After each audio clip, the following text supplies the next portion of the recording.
একজন উকিল নিজেকে সবসময় বলতো আমি আইএসআই মার্কা উকিল, আমি আইএসআই মার্কা উকিল। তখন বেশ ঘমণ্ড ছিল, অহংকার ছিল, আমি আইএসআই মার্কা উকিল।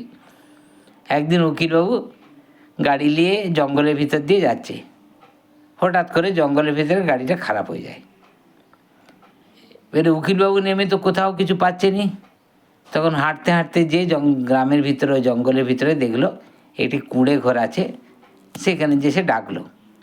ডাকার পর একজন মহিলা বেরিয়ে এলো, যে তাকে জিজ্ঞেস করছে এখানে কোনো মেকানিক আছে, আমার গাড়ি খারাপ হয়ে গেছে রাত্রেবেলা। না, এখান থেকে 10 কিলোমিটার দূরে একটা মেকানিক আছে, ওইখানে আপনি যেতে পারেন। তখন সে বলছে যে 10 কিলোমিটার জঙ্গলের ভিতরে যাওয়া এ তো বড় মুশকিল ব্যাপার, তার সাথে আপনি কাজ করুন, আমাকে একটু থাকার জায়গা দিন। সে বলছে আমি তো একা মহিলা থাকি, এখানে তো আমি আপনাকে থাকার জায়গা দিতে পারবো নি। না, আমি আইএসআই মার্কা উকিল, আমাকে থাকার জায়গা দিতেই হবে। বলে এমনি বচসা হতে হতে বললো ঠিক আছে থাকুন, রাত্রেবেলা থাকতে দিল।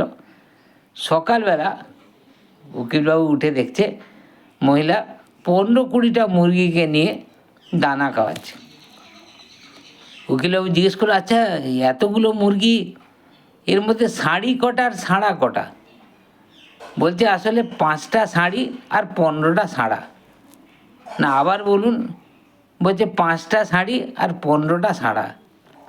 না অনুপাতটা ঠিক আমার মাথায় তো ঢুকছে নি। বলছে আসলে 5টা সাঁড়াই হচ্ছে কাজের, বাকি যে 10টা সাঁড়া আছে ওগুলো সবগুলোই আইএসআই মার্কা।